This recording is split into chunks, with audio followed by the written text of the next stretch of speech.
하루 강복절 하루 뒷날 복된 주일이 되어졌는데 말씀의 제목을 강복주일에 맞게 자유인의 삶이라고 이렇게 말씀의 제목을 잡았습니다. 그런데 오늘 저녁에는 우리 단기 선교 보고회가 오늘 저녁에 있기 때문에 길게 말씀을 드리지를 못하고 진정한 자유란 어떤 것인가, 이 강복주의를 우리가 맞이하면서 진정한 자유란 어떤 것인가에 대해서만 정리하고 말씀을 마치려고 합니다. 일반적으로 자유하게 되면은 두 가지로 정의를 해요. 일반적인 세상에서는 소극적인 자유 개념하고 적극적인 자유 개념으로 일반 사회 사람들은 설명을 하는데, 이 소극적 자유 개념은 우리가 그 의미대로 외부적 구속이나 억압에서 독립되는 것을 자유라고 한다. 그러니까 외부적인 어떤 구속이나 억압되는 데서 독립되어지는 것, 그게 자유다. 이 소극적 의미로서의 자유의 개념입니다. 적극적 개념으로서의 자유의 의미는 자기 본성에 따라 자연스럽게 사는 삶, 바로 그게 자유인의 삶이다. 자기 본성에 따라서 자연스럽게, 그 본성에 어긋남이 없이 그 본성에 따라서 자연스럽게 살아갈 수 있는 것, 이게 자유다. 그래서 자유다. 여기 두 가지 의미에서요, 우리는 만족하면 안 돼요. 세상 사람들이 정의하는 그런 자유 의미 가지고는 부족해요. 오늘 말씀이 뭡니까? 너희가 자유를 위하여 부르심을 입었다. 그러나 분명히 알아야 되는데, 자유로 육체의 기회를 삼지 말고 오직 사랑으로 서로 뭐하라 그래서요? 종노릇 하라 그래서. 종노릇 하는 건 내 본성이 허락하지를 않아요. 내가 왜 희생해야 하는데, 내가 왜 수고해야 하는데, 왜 남만 열심히 봉사해야 하는데, 이런 것으로 불만이 되어질 수가 있습니다. 자기 본성에 맞으면 하고 내 뜻에, 내 기분에 맞지 않으면 영락없이 배척해버리는 겁니다. 우리는 이런 자유 가지고는 주님의 기쁨의 삶을 살아갈 수가 없는 것이죠. 자, 기독교인들이 정의해야 할 자유란 어떤 것인가? 기독교인들에게 접근해서 당신은 자유를 무엇이라고 정의하겠습니까? 라고 질문하면 기독교인들은 자유요? 글쎄요. 이런 식으로 대답하면 안 된다 이거예요. 억압되는 것에서 독립되는 것을 의미하죠. 어떤 속박받는 것에서 자유롭게 되어지는 거죠. 자연스럽게 되는 거죠. 이게 자유죠. 이런 식으로 생각해서는 안 된다 이거예요. 내 본성 따라서 자유롭게, 자연스럽게 살아갈 수 있는 것, 그게 자유죠. 이런 식으로 설명해서도 안 된다 이겁니다. 기독교인들은 당신은 자유를 무엇이라고 생각을 합니까? 거기에 대한 대답을 어떻게 해야 되는 거 아닙니까? 진리를 따라 삶으로써 우리는 자유할 수 있는 것입니다. 이렇게 대답할 수 있어야 돼요. 진리를 알지니 진리가 너희를 뭐하게 하리라? 자유케 하리라. 진리를 따라서 사는 삶을 살게 될 때 우리는 자유할 수 있다 이거예요. 자유할 수 있다. 여러분, 이 말씀이 제대로 깨달아지지 않는다면 다시 묵상을 해봐요. 진짜 자유가 어디에서 오는가? 하나님의 말씀 따라서 살게 될 때 내 마음이 평안하잖아요. 하나님의 말씀 따라서 살 때 막힘이 없잖아요. 하나님의 말씀 따라서 살게 되어지면 하나님의 말씀은 진리니까 영원하니까 우리의 삶이 결코 헛되지 않게 되어지는 것이죠. 그래서 기독교인들에게 당신은 자유가 무엇이라고 생각합니까? 라고 질문을 한다면 우리는 뭐라고 대답해야 돼요? 진리를 따라 삶으로 주어지는 은총입니다. 이렇게 대답할 수 있어야 된다 하는 것입니다. 질문해 봅니다. 물고기가 어디에서 자유할 수 있을까요? 자, 물고기에게 제가 엄청난 값비싼 금을 포장한 먹이를 주게 되면 물고기가 자유할 수 있을까요? 자유할 수 있을까요? 아니죠. 제가 저 물고기를 너무너무 사랑해가지고 너는 이 바깥에서 살게 해서는 안 되겠다. 저 물고기를 내가 잡아가지고는 뜰채로 잡아가지고는 내 책상, 내 방 안으로 가지고 가서 내 책상 위에 얹어놓고 너는 여기 있도록 해라. 이러면은 되겠습니까? 안 되겠습니까? 돼요, 안 돼요? 아무리 내 집이 좋고 내 방이 좋고 내 책상 위가 좋다 하더라도 물고기는 거기에서는 자유할 수가 없어요. 물고기는 어디에서 자유할 수가 있습니까? 물 속에 있을 때 물고기는 뭐 할 수 있습니까? 자유할 수가 있는 거예요. 저와 여러분들이 진리 안에 살 때, 우리가 진리 안에 머물게 될 때, 주님 안에 우리가 머물고 주님 안에서 살게 되어질 때 우리는 진정한 뭐를 누리게 된다? 자유를 누리게 된다 하는 것을 깨닫기를 축원합니다. 우리는 1차적인 것으로서는 일제 압제에서 우리가 해방되었어요. 자유를 얻게 되었어요. 억압받던 것에서 자유롭게 자연스럽게 생활할 수 있는 그런 분위기가 갖추어졌어요. 그런데 우리는 그 자유 해방과 더불어서 우리나라가 방종에 빠졌잖아요. 막 우리 지금 마음대로 하면 되는 줄 알고 뭐 길거리를 걸을 때 막 내가 고함치고 싶다고 마음대로 고함치고 치고 뭐 소변하고 싶다고 길가에 막 소변을 보고 있고 뭐 이렇게 살고 말았잖아요. 이건 자유가 아니에요. 그와 같은 삶을 가리켜서 자유인의 삶이라 말할 수가 없는 겁니다. 진정한 자유는 그런 것 속에 주어지는 것이 아니라는 것이죠. 사람으로서 지켜야 할 규율 가운데 우리가 그 규율을 지키면서 누릴 수 있는 자연스러움, 이것이 자유가 되어지는 겁니다. 그래서 저와 여러분들에게는 세상 규율이 아닌 하나님의 말씀이 주어졌기 때문에 그 말씀 안에 들어가서 말씀 안에 거하고 그 말씀 따라 살게 되어지면 우리는 막힘이 없는 자유인의 삶이 되어질 줄로 믿습니다. 예수님께서 우리에게 선물로 주신 놀라운 선물이 바로 뭐냐? 그것도 역시 자유입니다. 우리 주님께서 십자가를 지신 것 믿습니까? 십자가를 지셔서 우리에게 주신 선물이 뭐예요? 죄로부터의 자유죠. 그렇죠? 죄책감에서 자유, 죄로부터 자유, 심판으로부터 자유, 패배의식에서부터 자유, 정죄의식에서 자유, 억압으로부터 완전히 해방되어지는 것. 이게 바로 기독교인이 누릴 수 있는 진정한 자유가 되어지는 것입니다. 몸은 자유로운데 여러분 양심의 눌림을 갖고 있다. 여러분 자유인이 아니잖아요. 나는 직급이 엄청나게 올라가서 내 지위가 굉장히 높아졌음에도 불구하고 내 양심이 지금 피곤을 느끼고 있고 가책을 느끼고 있어요. 나는 자유인이 아니죠. 내가 온갖 세상의 부활을 다 움켜쥐었다 할지라도 그러나 우리 주님 앞에 설 때 떳떳지 못한 내 삶이고 있다고 한다면 나는 자유인이 될 수가 없죠. 감사하게도 우리 주님은 우리의 연약함을 아시고 십자가에 저와 여러분들을 위하여 못 박혀 죽어 주심으로 인하여서 온갖 죄로부터 또 심판으로부터 패배의식으로부터 정죄받는 것으로부터 저와 여러분들을 완전히 해방시켜 주신 줄로 믿습니다. 이 자유가 진정한 자유가 되어지는 줄로 믿습니다. 오늘 저녁에 어떤 집사님이 말이죠. 우리 교회 집사님이 얼마 전에 가슴이 답답해서 병원에 그 종합진료를 신청을 해서 종합진찰을 받고 있는데 갑자기 의사가 수술을 해야 되겠다. 그래서 부인 집사님에게 전화를 했는 모양이에요. 의사가. 그러니까 남편이 전화를 했으면 부인이 들러댔을 건데 부인에게 의사가 직접 수술 중에 있다 그러면서 급히 30분 내로 와야 되겠다고. 당신이 와야 수술을 할 수 있겠다고. 얼마나 놀랐겠어요. 얼마나. 그래서 그 부인 집사님이 또 저한테를 전화 왔어요. 제가 들어보니까 이 상황이 이게 갑작스럽게 이게 너무 급진전하고 있는 것 같아요. 그래서 그럴 수가 없다. 이게 잘못하는 것 같다. 어느 병원이냐? 어느 병원이라 그래요. 그래서 일단은 차분하게 생각해 보자.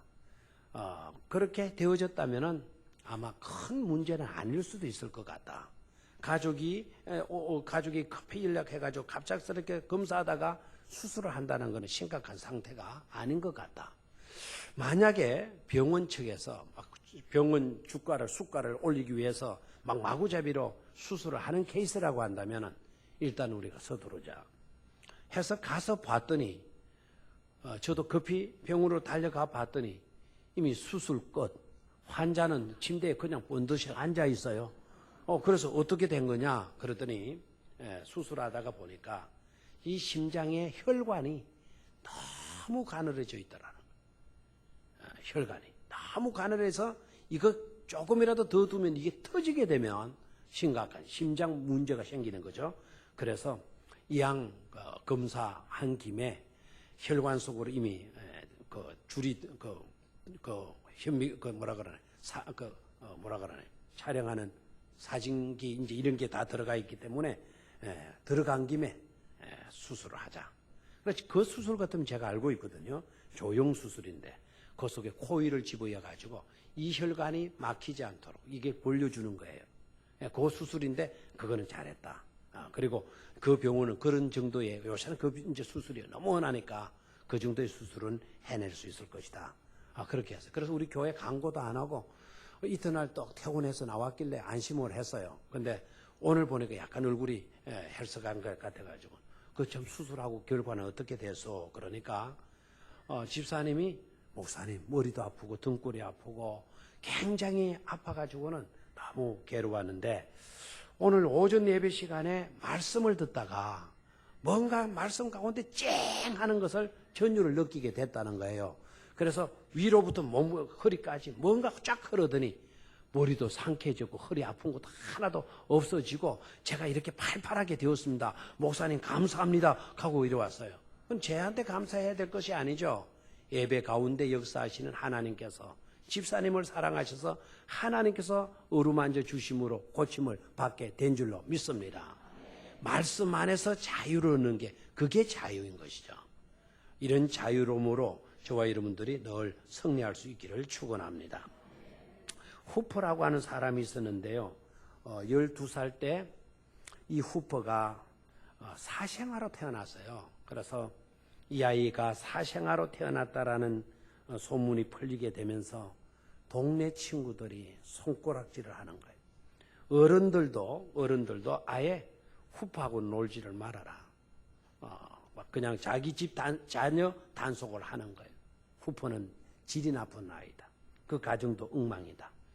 이러니까 후퍼가 12살 때 완전히 왕따 당하는 속에서 굉장히 고독 속에 사로잡히게 된 거죠.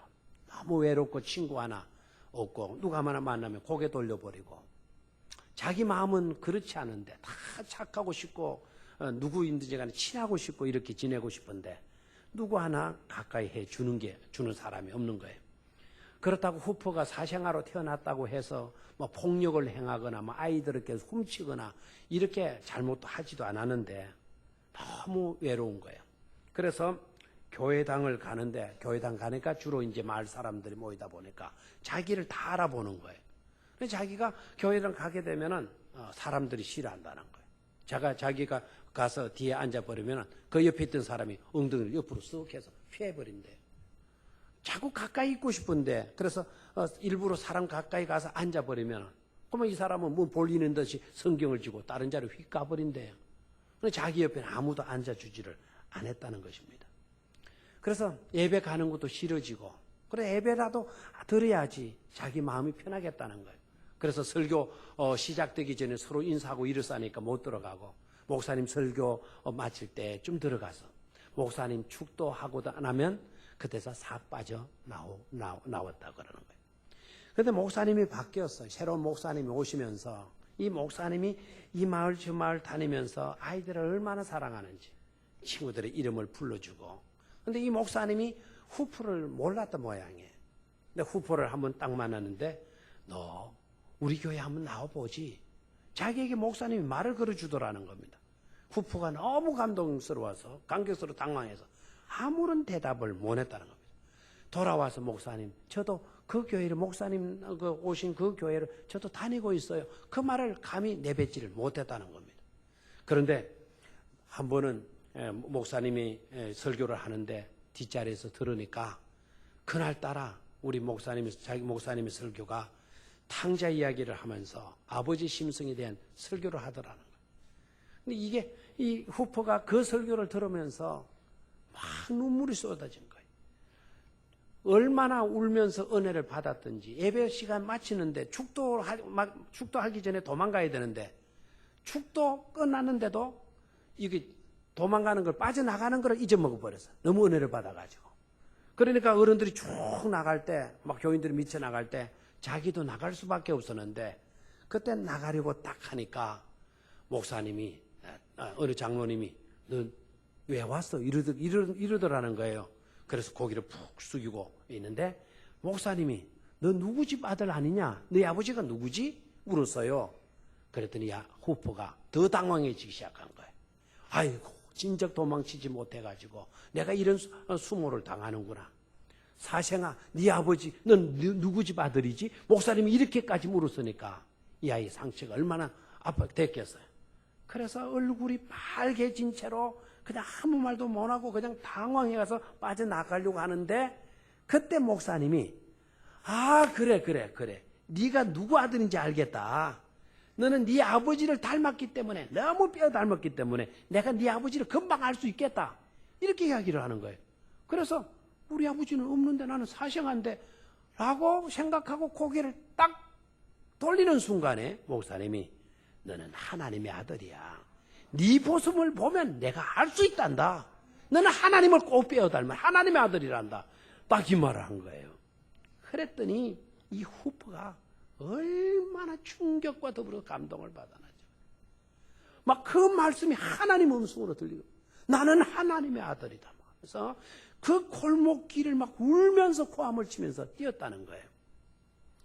그러면서 자기가 이런 마음이 생기더라는 겁니다. 나는 하나님의 아들이다. 이제부터 나는 하나님의 아들답게 살아서 훌륭한 사람이 되어야 되겠다. 이런 결단을 하게 되어졌다는 것입니다. 그날부터 벤 후퍼는 패배의식에서 자유함을 얻고 테네시주의 주지사가 되어졌다는 사실이에요. 하나님의 종이 되었어요. 주지사가 아무나 되는 게 아니죠. 테네시주의 주지사, 우리로 말하면 도지사택인데요. 우리나라 도는 미국에 갖다 대면 아무것도 아니잖아요. 동사무소 정도 되는지 모르겠어요. 미국의 한 주가 우리나라 땅덩어리보다 큽니다. 그 주를 대표하는 주지사가 되어진다면 우리나라 대통령하고 거의 막먹는 듯 생각하면 되는 거예요. 주지사가 되었어요. 벤 후퍼가. 그리고 난 뒤에 주지사가 되어서 취임할 때 그는 취임사를 간증을 했다는 거예요. 취임사 대신에 간증을 했는데 그 간증의 내용이 이렇습니다. 그때 그 목사님을 만나 내가 하나님의 아들이라는 말을 듣던 그날부터 패배의식에서 해방되어 인간 승리자, 곧 테네시주의 주지사로 오늘 이렇게 서게 된 것입니다. 이런 고백을 했다는 것입니다. 여러분, 진정한 자유는 주님 안에서만 가능한 것임을 깨닫기를 축원합니다. 진리 안에 살 때, 하나님의 말씀대로 우리가 실천하며 살 때 그 속에 자유가 있고 그 속에 승리가 있는 것임을 깨닫고 예수 믿는 보람과 기쁨과 행복을 자유를 통해서 누리실 수 있는 우리 성도님들 되시기를 주의 이름으로 축원합니다. 하나님 아버지, 어저께 우리나라의 해방, 강복주를 허락하여 주심을 감사를 드립니다. 우리 민족의 해방도 참으로 기쁘고 감사하고 감격스럽지만 우리 성도들은 더욱 감사해야 할 일이 많은 줄로 믿습니다. 죄 가운데 심판에서 정죄받는 것에서 자유케 되어졌다는 것은 엄청난 큰 은혜가 아닐 수 없는 줄로 믿습니다. 항상 이 감격으로 살 수 있도록 도와주시고 십자가를 통해서 진리를 통해서 말씀을 통해서 주어지는 자유를 우리 모두가 누리게 하여 주시옵소서. 여러 가지로 억압된 것에 묶이는 인생이 되지 않게 하여 주옵소서. 건강이 연약함으로 그 연약한 건강 문제 때문에 하나님의 일을 하는 일에 제약받지 않도록 건강으로부터 자유할 수 있게 하여 주시옵소서.